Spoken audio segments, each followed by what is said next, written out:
Have you seen those beautiful outdoor photos and you kind of wanted to create your own, but you didn't really know where to start? What if I told you it's not that hard and you don't even really need a super special location? Today, I'm going to share with you my 5 best tips for your next outdoor boudoir session. We have a lot to cover today. I'm dishing my 2 best posing tips, my 2 favorite lighting tips, and my top location recommendations. And be sure to stay to the end because we also need to talk about outdoor boudoir outfit recommendations. It's much different than regular boudoir sessions. So let's get started. Hey, I'm Tracy and I help boudoir photographers stay forever booked out. Be sure to grab my free PDF that lays out my 5 best tips for booking clients without Facebook ads. My first tip to acing your next outdoor boudoir session is a secret to posing. And a lot of poses that you do inside, you can actually do outside as well. So that does make things a little bit easier. They might just need a few adjustments. So this tip is to actually bend what bends. And by that, I mean your knees, your wrists, your fingers, like anything that bends needs to be bent. And also you wanna pop that hip. Let me show you how bending what bends can actually help a photo. Okay, so here you can see I'm bending what bends. I made sure that her wrists are bent. Everything is bent. She's popped her hip and she's really arching her back. So you can really see how that gives her curves even more than she already has. And here's even more. She was very, very nervous. These were her first outdoor boudoir photos, her first boudoir photos in general. So she was a little bit more nervous than the other girl. The other girl was a friend of mine who is actually a model in LA now, but this girl was a little bit more nervous. So I had to pose her a little bit more. So I just made sure you can see everything that's bent, or everything that bends is already bent.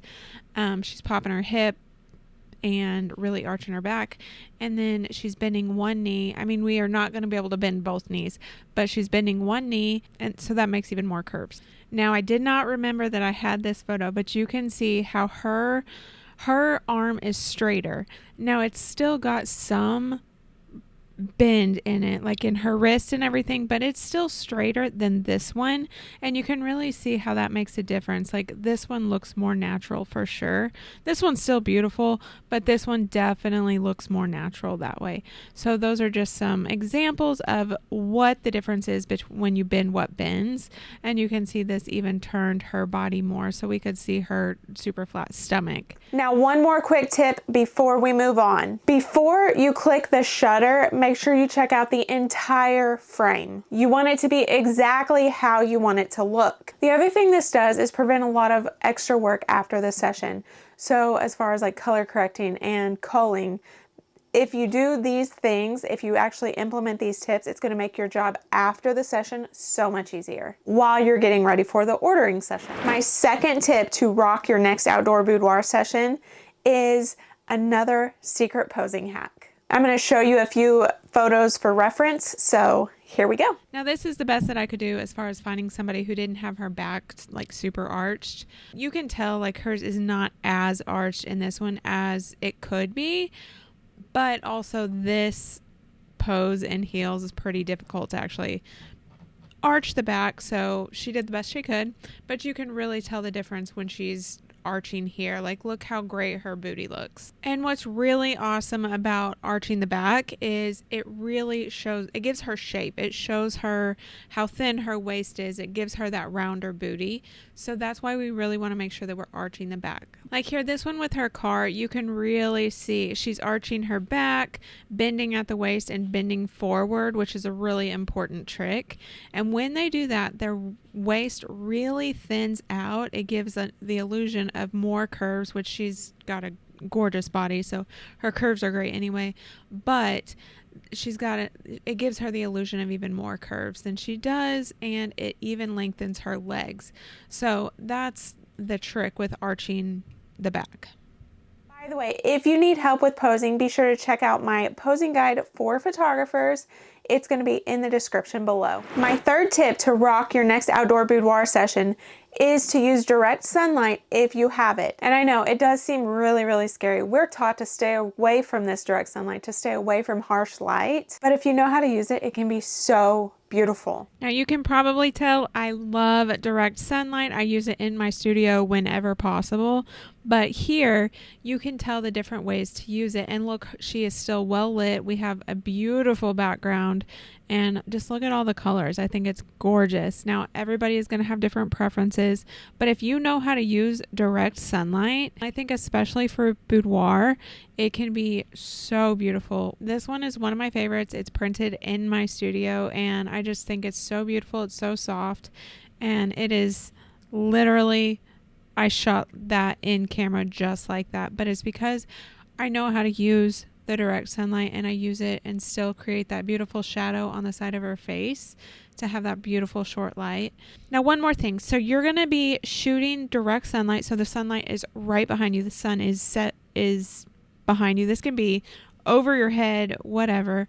No matter what, depending on where the sun is kind of where the angle she's going to be looking at is. Then I want you to know the difference between short and broad light. So short light right here is where the shadow side of the face is closer to you, and broad light is where the shadow side of the face is on her other side. So those are the two differences between the types of light. I think that's very important. You definitely need to be doing your research so you know what the difference is between the two. But those are two important things to know. And I really think that short light is the more flattering for boudoir. Now, sure, it's not going to work for every different person. At this point, she was not a model, but she is a model now in LA. I think I mentioned that earlier. But she does know how to use her face. She does know her angles, so that definitely helps. But if you know somebody's angles, if you know how to tell them what to do, you're going to be able to create something like this with just a normal woman. But I just want to really encourage you to learn how to use your light and not only rely on backlight or shadows. Now, I do know how to shoot that. I'm going to bring some of these photos up here in just a minute. So I do know how to use light in that way, but I think that if you can use direct sunlight, the colors are more vivid and beautiful, and I just think that it sets you apart from all the other photographers in the world too. My fourth tip to rock your next outdoor boudoir session is to watch the background. The background of the photo to be darker instead of super bright skies that are totally blown out. I'm going to show you an example of that one in just a minute.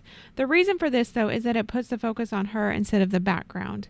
So you can put her in the light. You never want to shoot into the light, but you can shoot with the light behind the trees. So you can tell the difference between where the light is coming from in these. The light is directly behind her in these, that one, and this one. And in this one, it's in front of her. And you can tell the difference that light does, like what the difference is that the light does to the photos. Now, if you're shooting into the sun, which I'm doing in the first two and then this one, you want to make sure that the background is darker than what you're shooting. A lot of photographers do this, but they don't put a tree or whatever, or a darker background behind them. And what it does is it blows the sky out. And I'm going to show you an example of that. I don't have very many examples, but I do have this one. You can see the sky is not as crisp and pretty as it is in some of the other photos. Like you can see it's bluer, like right here and right here compared to that other one. To me, that's distracting. Like when it's like this, the sky is very distracting to me here. So if you like shooting into the light, you can totally do that too. This is something that I tell all of my coaching clients, but you are the artist here. I'm just here to help you with your business. I really don't want to get in the way of your creative flow. My fifth tip to rock your next outdoor boudoir session is all about finding the perfect location. And I really think that it's important to find one with a variety of different sets, but I also know that we don't all get that lucky. So the most important thing for everything about an outdoor boudoir session is it has got to be private. As long as it's private, I really think that you can make most things work. So this location I'm about to show you is my family farm in Southern Illinois. What's really cool about it is all of these different areas are all within like 200, 300 yards of each other. So it's really easy to get to. I can get all my sessions done really quickly within, I think typically I do about an hour and a half session, but all of this is within like I said, 200 to 300 yards of each other. So it's just a really cool place. And I do know that I'm very lucky to have this, and not everyone will be able to find something like this, but I do think that if you look, you can find something pretty awesome. If you don't have access to something like this, and I know that not everyone will, it's still important to find the perfect location. And the best way that I found to do this is to just drive around. If you do find the perfect location, you can always just ask the landowners if they seem like good people. But most importantly, I want you to be careful. You can also ask your clients or family or friends if they have access to property or if they have property, and maybe that would work too. And now for my bonus tip for your next outdoor boudoir session, and this is all about prepping the right outfits. We want your clients to bring what you want them to wear. I really like lots of lace. So you see these two different laces. I like the soft colors, and denim is always good. More soft colors. And I really like how soft these colors are of this swimsuit. I mentioned the denim. I really like denim when we're outdoors, especially like this type of outfit. Here's a closer up version. I really like these swimsuit cover-ups. I think they're beautiful out in this type of like outdoor setting. Of course, don't forget the denim. I really love these high-waisted shorts like this. I mean, you could even go like this with the overalls. And then really love the denim and boots. Another example of that. And I really love kimono type outfits, especially the flowy, thin, see-through outfits. And I mean, they can always bring a cowboy hat. Like, what else? What would be better outdoors than a cowboy hat, especially on a ranch like this? And I got to throw my horse in there, right? So now you know my 5 best tips for your next outdoor boudoir session, and of course a bonus tip. So be sure to subscribe, and while you wait for next week's video on pricing, make sure that you check this one out on how to get fully booked out in your business. And if this was helpful, be sure to give it a like and let me know. And we will see you next time. Bye. Down bye. Bye.